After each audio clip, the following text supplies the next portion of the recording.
Good evening, everybody. My name is Tony Mativi. Usually when I talk to groups about the Attorney General's office, I talk about the fact that the Kansas Attorney General is the chief law enforcement official of the state and about my background in law enforcement. Because of the nature of this group, I'm going to get to talk with you about a little bit different aspect of my life that probably most groups wouldn't appreciate. And that's the fact that before I went to law school, I was a paramedic. When I started law school, I thought I would probably do something healthcare related. But I knew before I even graduated from law school that I wanted to be a prosecutor. So I spent almost 28 years as a prosecutor in the DA's office, the AG's office, and the U.S. Attorney's office. I prosecuted everything from speeding tickets to murder cases to terrorists to Chinese spies in state court, federal court, military court, even overseas in Iraq. But I retired in November of 2020 and I came full circle. I took a job with a healthcare company. And so right now I am vice president and in-house counsel for a company called MedCore. Rather than me spending my time telling you about it, please feel free to go online and look it up, www.medcore.com. You can find out what the company does and you can find me on the leadership page if you're interested in what I do specifically for the company. I am running for Kansas Attorney General because I am the only candidate in this race with a career's worth of experience, number one, as a prosecutor, including some of our state and our country's most important cases, in an office that requires the boss to be the lead law enforcement official of the state. I'm an experienced complex litigator, I am an experienced manager, and I come into the job as a healthcare executive. I have no political experience and I have no political aspirations. I'm not running for the Attorney General's office because it's a consolation prize, and I'm not running because it's a political springboard. I'm running simply to be the best Attorney General that Kansas can have. Thank you. Candidate Warren. Well, thank you, Dennis, and thank you everyone for having us tonight. All the list of agencies and folks, associations who are here, I can't name them all, there are a lot, but I know I've worked with each of you at the Capitol on leading Kansas through policy that's important to our healthcare community. So the Office of Attorney General requires a breadth and depth of experience because it is the policy leader for the state of Kansas as the chief legal advocate for the state. That's why you all are here, because you know the Attorney General helps with policy in the healthcare field. And I am the candidate in this race who has experience at looking at healthcare policy. Why? Because I'm a senator and have had to vote on it. So you know where I stand on the issues. You know I know how to lead on the issues and get things done. When our hospitals and healthcare facilities were closed during the pandemic and some had to be reopened because of emergencies, I was the one who helped get you some liability protection so that you could be reopened and serve our Kansans during the most difficult times of the pandemic. You know I have been a partner and an ally who works with you. So I'm a lifelong Kansan, raising our 4 kids here. I am a senator and I am a battle-tested policy leader. I win tough elections, which is important, and it's a challenge to do that. I'm also a policy leader. You know it was difficult to get some of those healthcare reforms through, whether it's telemedicine, whether it's the liability protection, and other measures that is required. So I'm always a partner to healthcare. I'm here to lead Kansas as the Attorney General. I have the breadth and depth of experience, not a narrow position of experience in my 25 years as an attorney, but looking at a lot of cases and a lot of different areas of law. That's what the Attorney General needs to do, be the leader on the breadth and depth of policy that the office requires. Thank you. We're going to move right into the questions. The first question will be for Candidate Warren first and then Candidate Mativi. If you need me to repeat the question, just ask me to and I will. Question number 1, the healthcare sector plays a key role many times as first responders in seeing and combating human trafficking. Tell us about your plans to build on the state's effort to combat human trafficking. Candidate Warren. Well, thankfully, the legislature and the Attorney General's office have worked hand in hand to help combat human trafficking, whether it's the Kansas Human Trafficking Advisory Board or some legislation I helped lead to passage as Senate Judiciary Committee Chairman to require that there be the posting at public locations and businesses. If you're being trafficked or you know someone is, please call this National Human Trafficking Hotline. You can be rest assured that I am going to continue to advocate for our victims of human trafficking and work with the advisory board that we have in place, and also work with the Kansas Department of Children and Families as well, and our Kansas Department of Health and Environment. I know how to do that because I have those relationships being in the legislature. I know that the Attorney General brings pieces of legislation in those regards to the legislature and leads and get those done. So while I will always be a partner to help stop human trafficking and address it, and give our Kansas Bureau of Investigation the tools and give our prosecutors the tools they need to investigate and make sure we have reports and make sure we get that stopped. Thank you. Candidate Mativi. Dennis, your question was about plans, correct? Yes, tell us about your plans to build on the state's effort to combat human trafficking. Great. So look, the problem with human trafficking isn't necessarily just human trafficking. It's a trafficking problem in general that stems from our porous borders. We have folks trying to come across our borders every single day who intend to harm us, who intend to steal from us, and they traffic humans, they traffic drugs, and part of the human trafficking is sex trafficking. So it isn't just a problem with human trafficking. Human trafficking is a narrow slice of the pie. When it comes to criminal justice issues, a very effective approach that I've seen taken over 28 years is a task force approach. What you have to do is you have to get the equity holders together and get them around the same table. You have to get rid of the partisanship and the territorialism, and you have to focus on the problem and take it on head on. The same is true with trafficking, whether it's drug trafficking, sex trafficking, or human trafficking. And that's what I would do as your Attorney General, is I would organize the parties, public sector and private sector, who have an interest in this, okay? I am the only candidate in this race who has ever responded to a call involving human trafficking, and I'm certainly the only candidate in this race who has ever prosecuted a trafficking case, whether it's human trafficking or drug trafficking. That's the kind of experience that's needed in the Attorney General's office. Thank you. Our question number 2 will go first to candidate Mativi and then candidate Warren. Question number 2, the Kansas Supreme Court has handed down 2 recent decisions regarding the application of the non-economic damages cap to a medical malpractice jury award. The 2 cases were Miller v. Johnson in 2012 and Hilburn v. Interpipe in 2019. Both those cases have created some confusion in Kansas. Are you aware of these cases and the potential conflict between the 2 court decisions, and what is your position? Yeah, I mean, I wouldn't call them recent cases, right? I mean, Miller came down in 2012. It was a med mal case. Both cases analyzed KSA 60-19A02, which is a cap on non-economic damages. Miller upheld that case. Hilburn came down 7 years later and just flatly reversed Miller. So I don't know if it's fair to say that there's confusion. The fact is we have precedent in Miller that was overturned in Hilburn, but it was an analysis by the Kansas Supreme Court in whether non-economic damages are permissible under the Kansas Constitution. In Hilburn, they found non-economic damages were constitutionally invalid. A cap on damages was constitutionally invalid. I don't like it, but the logic that I agree with the most is Justice Steagall's in reluctantly recognizing that that was the law, okay, even though he didn't agree with it. The takeaway from that decision, in my view, is that Justice Steagall made it very clear that the legislature remains free as long as it stays within the bounds of Section 18 of the Kansas Constitution to modify common law causes of action. Okay, that left the door open for the legislature to revisit it, and that's what I would hope the legislature would do. Thank you. Candidate Warren. Thank you. Yes, I'm aware of the precedent in the cases, the Miller case in 2012 and the Hilburn case in 2019.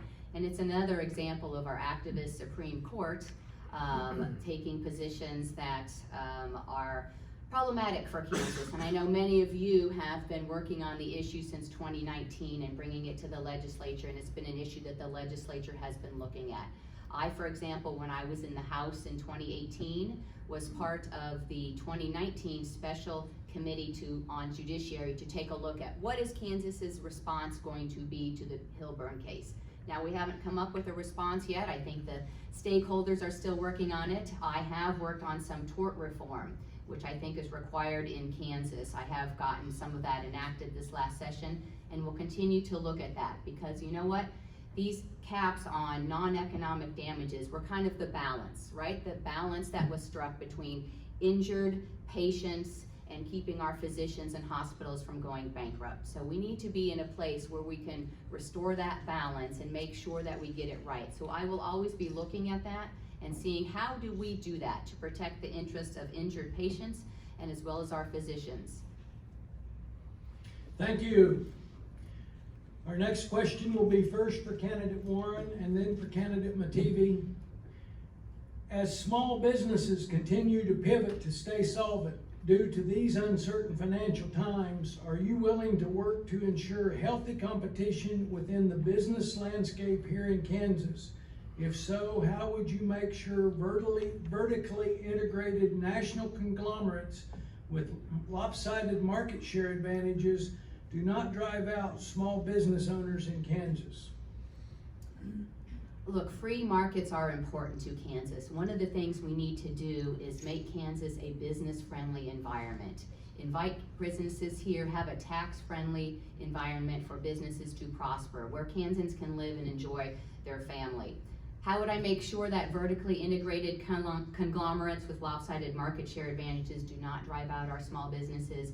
We have to keep an eye on that. I am not in favor of directing or picking winners and losers as government, but we do need to keep an eye on it. We see sometimes with big tech a lot of control and power. In some other industries, we see they are too big to fail.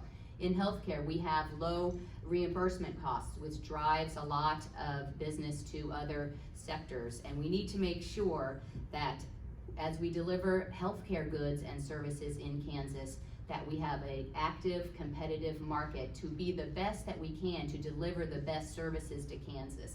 The last thing we want to do is become like Canada or Europe and have socialized medicine, where then we have rationed care and we don't have consumer choices for our patients. Thank you. Basically, that question goes to where the Attorney General gets involved in that sort of issue is whether there is any sort of antitrust issue.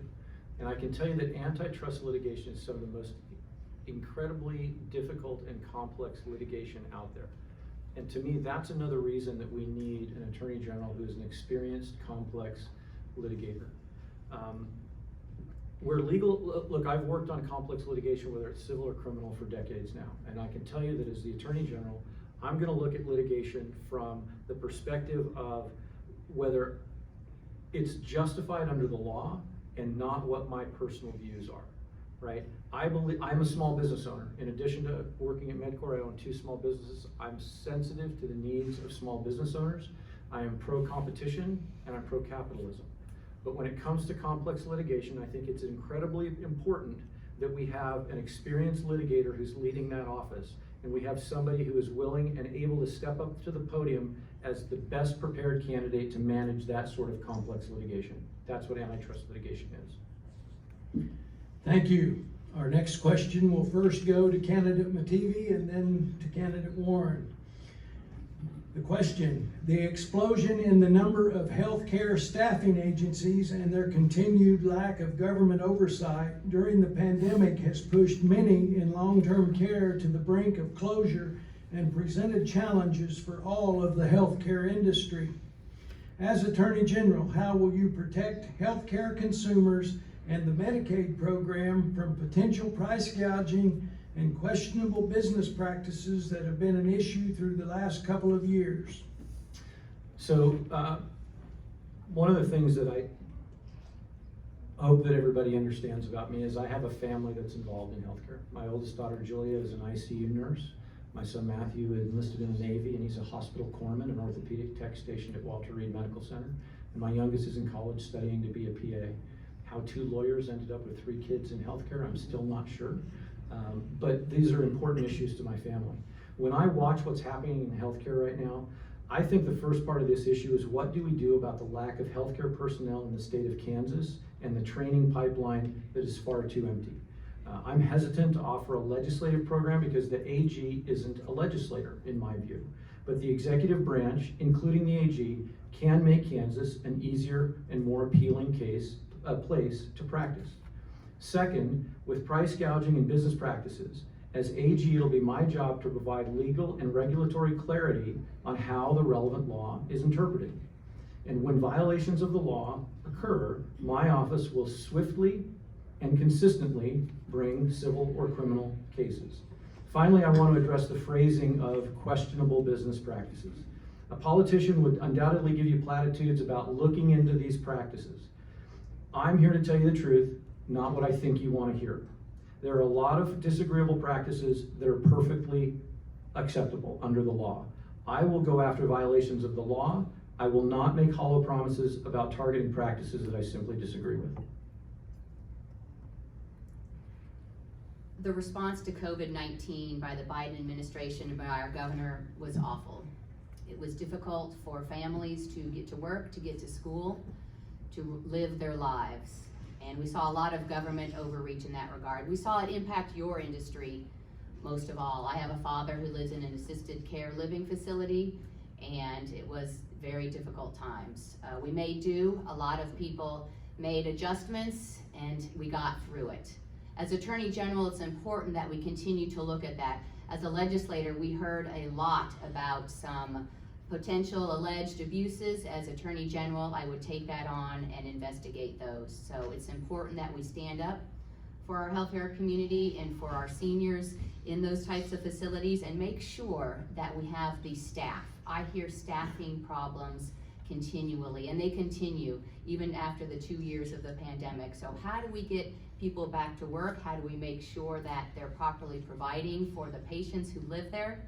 And as Attorney General, I will make sure that we continue to have strong enforcement of the law and we protect our elders. I have worked on some of that legislation to bring stiffer criminal sentences to those who harm our elder patients and make sure that we have some good staff there to get back to work and help some of our most vulnerable population in Kansas.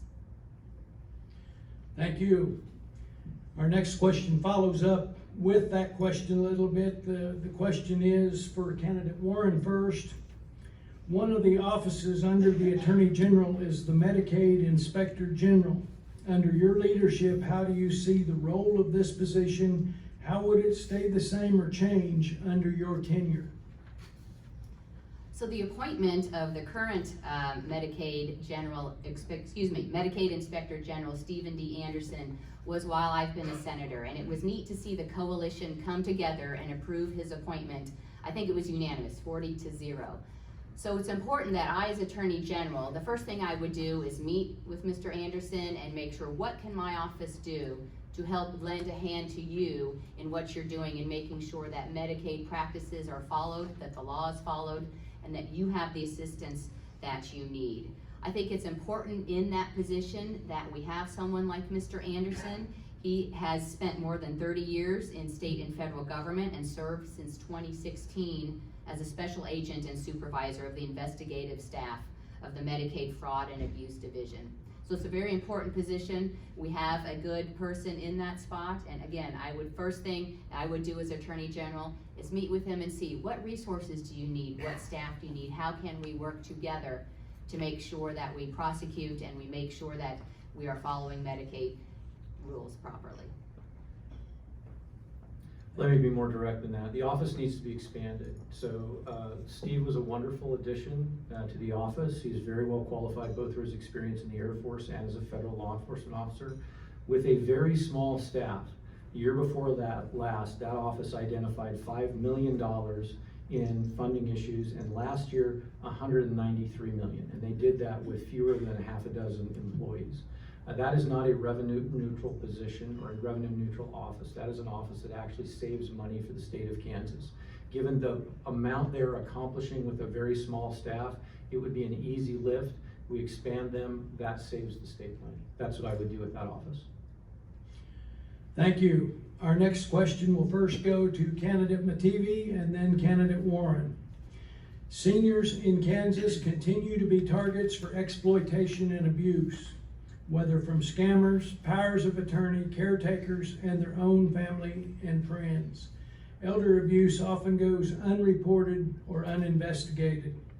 As Attorney General, how will your office increase protections for seniors and ensure that elder abuse and financial exploitation cases are better investigated and prosecuted? Candidate Mativi. Yeah, the Fraud and Abuse Litigation Division of the AG's office is who deals with elder fraud and exploitation. Just like the other divisions of the office, it is heavily focused on investigation and prosecution. I can tell you one thing I will not do, and that is divert resources away from the core mission of the office. Both of my opponents on the Republican side, Senator Warren and Secretary Kobach, have said they will establish an additional division within the AG's office to focus on affirmative lawsuits against the Biden administration. They won't talk about or haven't talked about how they're going to pay for that. There's only two ways to do it. One, they could go back to the taxpayers and ask for more money, which I would not do as a fiscally conservative Republican. The other way is to divert resources from other areas of the office, including the division that investigates and prosecutes those kinds of crimes. I think it's very important that we continue to focus on the core mission of the office, which includes protecting our seniors from abuse and scams, which are becoming increasingly common. Thank you. Senator Warren. I hate to have to use some of my answer time to clear up the record here, but there's been an untruth said by my opponent. I have not said that I would set up a division to whatever he just said to do. I said what I would do. I don't want to repeat the untruth, but here's what I have said. That it's important that we continue to look at government overreach. And I would set up either a new division or an advisory board to do that. We see a lot of government overreach coming from the Biden administration and other places. So just wanted to clear up that record before I answer the question and answer that thankfully our federal senators have helped pass federal legislation that at the end of 2020 would, allow the Medicaid fraud control units to investigate here in Kansas. It used to be they only had authority to look at abuse of patients in institutional settings, and that law gave us the authority to look at abuse in non-institutional settings as well. So I would continue to work with our agencies as I have as a legislator, whether it's the Department of Kansas Aging and Disability Services or Children and Families, and make sure that we are protecting our seniors. You all know that as Senate Judiciary Committee Chairman, I have put in place laws that I will now enforce as Attorney General to make sure that we are protecting our elders and making sure that they are being protected. And that's the job of the Attorney General, is to enforce the laws as they're written. Thank you. Next question will be first for candidate Warren and then for candidate Mativi. Hospitals have significant challenges from Medicare, Medicaid, increased labor costs, and large investments needed to maintain things like cybersecurity protections. Sometimes consolidations are necessary to maintain access to health care for Kansans. Tell us your thoughts on mergers and acquisitions and how you view competitive markets and competition in the healthcare sector. I'm in favor of free markets and competition. I think it helps raise the level of care. I think it helps raise options for consumers. I think it helps the industry be more service-oriented and provide better services for patients. Mergers and acquisitions would be something that industry would have to look at. Like I've said before, I don't think government should be in the business of picking winners and losers, but we need to take a look at where it's appropriate and where it's not. As I've said before, we often see industries that are called too big to fail because they become so integrated that there is no competition and you're at the mercy of that one particular provider. So I think we need to collaborate. I don't know whether it's mergers and acquisitions. That's a complex question for the industry to answer. I would certainly be there to answer any questions and make sure that we comply with those laws and make sure that we're not violating any antitrust issues or antitrust laws. And it's a complex question. Like I said, as I've seen through these 2 years of the pandemic, our healthcare industry is struggling with both getting staff to come to work and hiring staff as well. And what are the solutions? Sometimes it's not a government-driven solution. I would say most of the time it's not. So I would be an ally to the industry to look at where can we consolidate, maybe in the rural hospitals, this hospital provides this service, this hospital provides that service, so they're both working together without the necessity to merge together. So all options are open. I think it's important for the free market to be able to look at those issues. I think it's pretty clear that competition is a major factor in both access and affordability, especially in rural and underserved areas. That said, we know that consolidation is often driven by the market and by public policy forces that are outside the control of hospitals and the healthcare community. Preventing consolidation threatens the financial viability of providers that are often serving very difficult markets. As Attorney General, I will do what the law demands, but I will not use my office to create any burdens or impediments to mergers and acquisitions outside of what's absolutely required by the law. Thank you. Our next question will first go to candidate Mativi and then to candidate Warren. With the recent settlement of another pharmacy benefit management case requiring Centene to pay $27.6 million to Kansas, what are your thoughts on the need for continued PMB oversight in Kansas, and how do you see the Attorney General's role in enforcing protection against these business practices? I think we need to expand our efforts to combat Medicare fraud and abuse statewide in all areas, including these PBMs. The Office of Medicaid Inspector General, we already talked about it. It was transferred to the AG's office in 2017. They've done important work since then. Even though they're a small office, they oversee over $3 billion in Medicaid and related spending annually.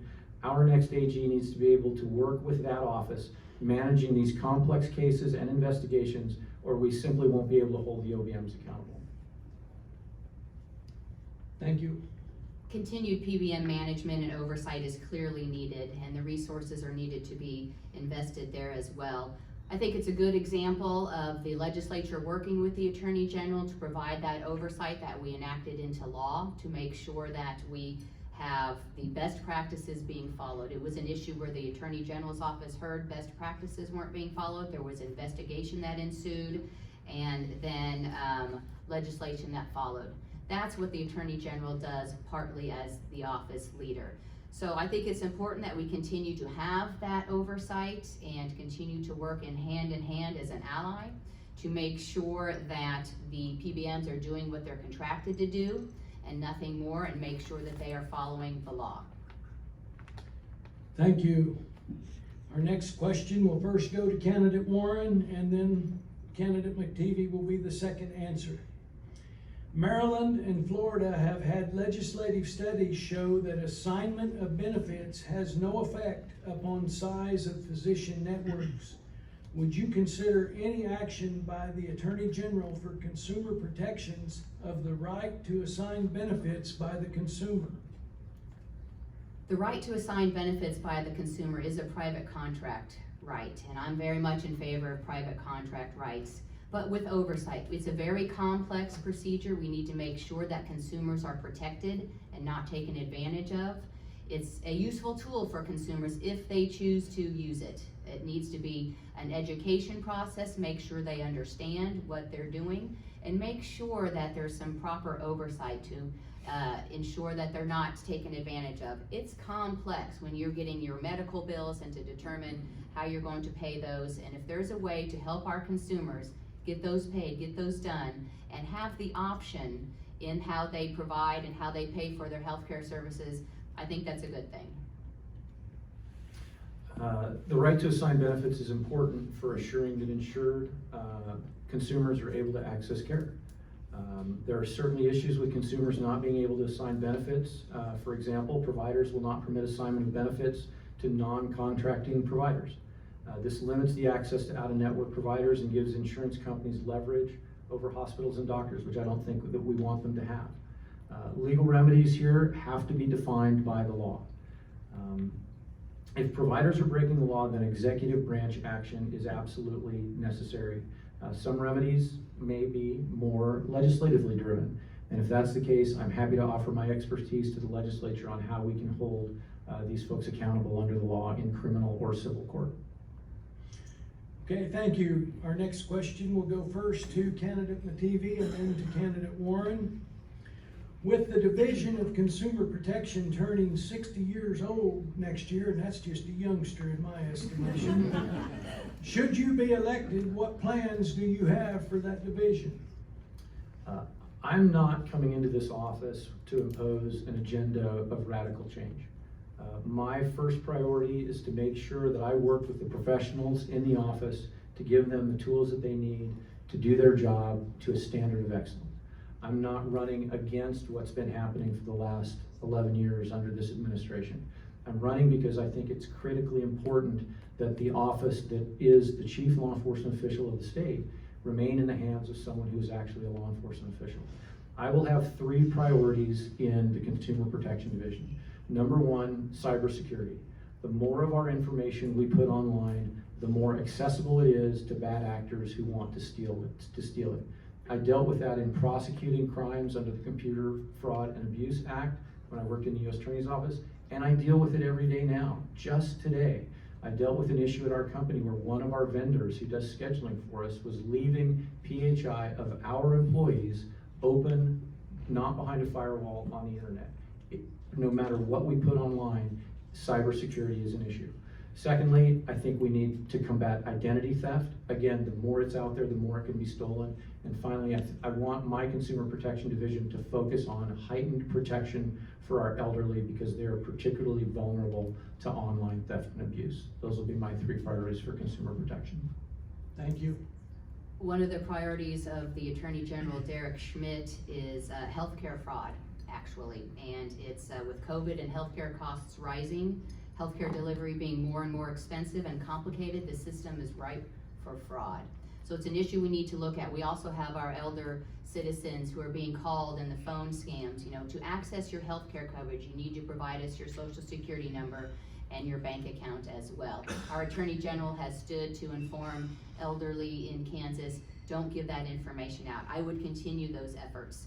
I have passed legislation, you know where I stand on identity theft, that helps Kansas law enforcement to prosecute identity theft. We had a lot of that in the unemployment realm during COVID, so it's important that we be able to go after those bad actors. I help expand jurisdiction for our law enforcement to go after those bad actors who, even if they're not in Kansas, if their harm is occurring here in Kansas to Kansans, we can now prosecute them.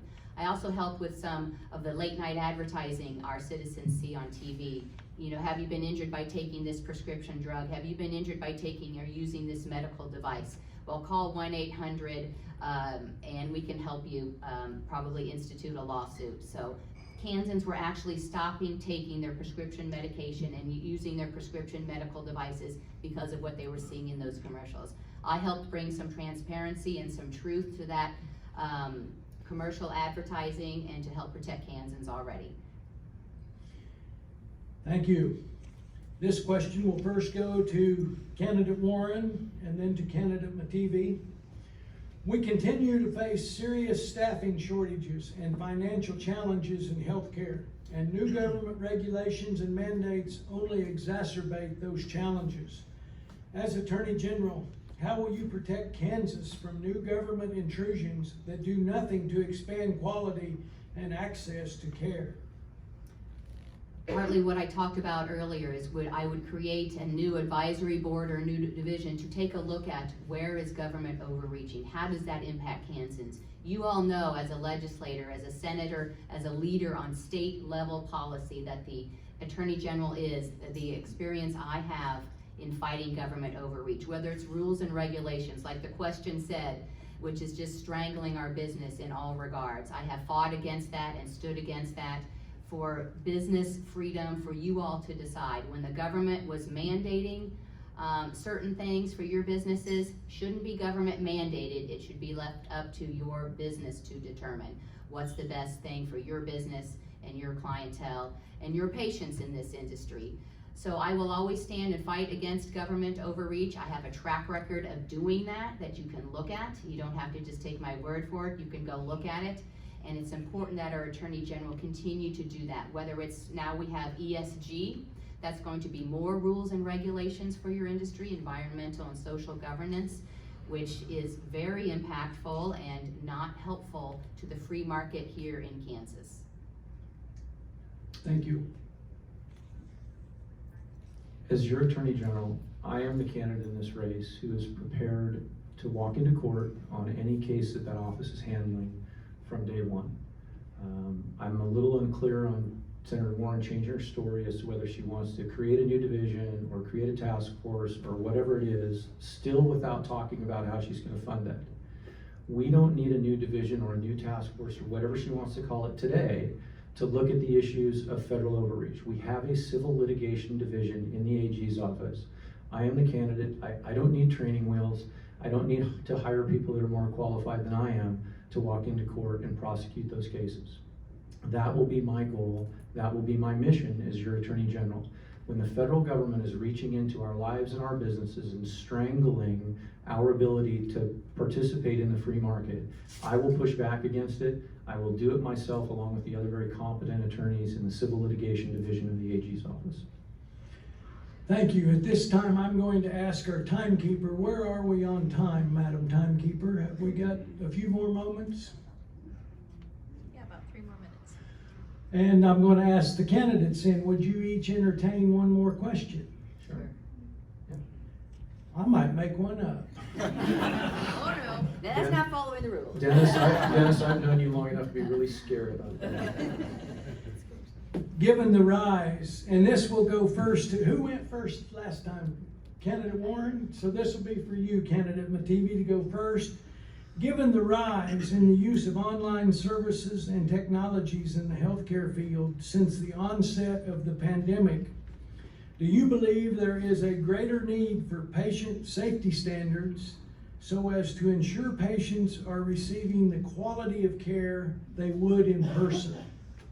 Yeah, absolutely. And in fact, that's an issue that not only do I deal with it every day, I dealt with it just today, right? Because of the pandemic, we have increased our use of telehealth services. There are many ways in which that's incredibly helpful to us as patients and incredibly helpful to us as medical providers. One of the things that worries me very much as counsel for a healthcare company is how do we ensure quality control on those calls? I know that my company has a very rigorous quality control system in place, but it's very difficult to implement when you have so many calls going on. And now we're getting back into the labor shortages and things like that. Just today, I dealt with the issue of an applicant in our telehealth division where we are horribly understaffed. We need more people. We're having to pay them more than we have in the past, and we're still 10% understaffed.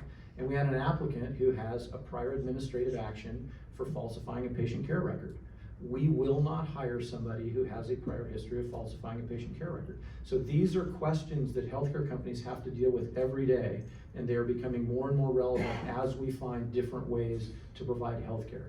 Telehealth and telemedicine are great, but we have to be very careful in making sure that we provide quality control over all of those clinical decisions. Thank you. Senator Warren. When the pandemic hit, I was proud to partner with the healthcare industry and help expand telehealth and telemedicine so that our patients, our Kansans, could help get the healthcare that they needed when sometimes when the office wasn't open or otherwise accessible. So it's important that as we do this and we make sure that we have measures in place and best practices and the ability to investigate and to make sure that we have rules in place and laws in place to go after the bad actors. I would say that we did as a legislature, we did provide that if you are in a sensitive industry like a healthcare provider and you have an arrest or some other record in another state, you now will be tracked in Kansas and reported for that as well. So real glad to help with that legislation and get that done because these are important measures when we're helping Kansans in their healthcare. So, you know, will it continue? Will it expand? Well, I think it will because patients I think they like the service. I think the physicians like it as well. We just have to make sure, just like anything, that we're providing the best care for Kansans. And the Attorney General's office, I will make sure that we are helping provide oversight and providing any investigation needed into facilities or providers who aren't following the law. Thank you. We've reached that point in time where we're going to go into our closings, but before we do that, I want to thank both of you. I've actually sat at a table like that a time or two, and you folks, most of you probably have at some point, either your professional career or your academic career, had the opportunity to do this. And it can be frightening, it can be terrifying, and it can be overwhelming. And I think they both did a wonderful job. And I would ask you to thank them for being here and facing those obstacles. Both did a marvelous job. You're each going to have 2 minutes for your closing, and this is where they always shine, folks. They always got to work on their closing. So I flipped a coin. Senator Warren, you will go first. I didn't have a 4-headed coin, but I did have a 2-headed, so that was good. Senator Warren, you will go first. Madam Timekeeper, we'll have 2 minutes, and Yes, then we'll stop and then go to candidate Mativi. Thank you. Well, thank you again to the associations present here and hosting the event. It's been a great honor to talk with you, to see so many faces that I recognize and meet so many new ones as well. So the Office of Attorney General, it's important as our chief legal advocate for the state, whether we're looking at healthcare policy, whether it's education policy, whether it's energy policy, whether it's commerce. It's a broad office, and you need that breadth and depth of experience to be the Attorney General. I am the person in this race who has that breadth and depth of experience. I've been an attorney for more than 25 years. I've looked at consumer protection fraud cases. I've looked at the Consumer Protection Act as well. I've protected private property rights in my career as well. The very fundamentals and the very complex as well in protecting Kansans who come into the office and they have real life problems that need solution. I think the Attorney General is part of that solution in protecting Kansans, our Kansas way of life here. So as you look at who you're going to support in this race, I think it's important to have a breadth and depth of experience. And it's an office that's very important in what are we going to stand up for? What do we stand up for? Do we stand up for some of the questions for free markets? Do we or don't we? I certainly do, and I will always do that and fight for Kansans to have the right to do that. It's an honor to get to serve at the state level and be a policymaker. I've taken on political challenges in winning tough elections because I didn't think the policy of the person who professed to represent me was doing the right thing. With me, you can always rest assured you can look at my record to make sure I will be a partner, I will be an advocate, and I will get things done. Thank you. Candidate Mativi. Thank you, Dennis. This race presents a sharp contrast. The Kansas Attorney General Office, the Kansas Attorney General, is the chief law enforcement official of the state. You've heard me say that again and again, because it's true. The duties are defined by statute, and the statute requires the Attorney General to be the chief law enforcement official of the state. I am the only candidate in the race who's ever been a law enforcement official. Set aside the fact that I have almost 3 decades of experience at every level of the criminal justice system. I am the candidate in this race who's most qualified to be your chief law enforcement official. The Kansas Attorney General is also the person who leads an office that regulates the very industry in which you all live and work. I hope the question that you ask yourself is, do you want the person who leads that regulatory office to be somebody whose decisions are motivated by their political ambitions and their political desires, or do you want it to be somebody who's motivated by their decades of experience as a prosecutor, a litigator, and a professional in the legal community? I am the only candidate in this race who comes into this job as an executive for a healthcare company. Somebody who has worked for a company that focuses on providing patients with quality clinical services in a very challenging environment. I hope the takeaway from this is you realize that I am the candidate who's going to be making sure that the regulatory decisions that are made fairly, thoughtfully, even-handedly, and not based on a political agenda. Kansas doesn't need another career politician, and it certainly doesn't need one in the Attorney General's office. Thank you all very much for being here. I enjoyed the conversation. Thank you to both candidates. Again, I admire the way you handled it. It's fascinating.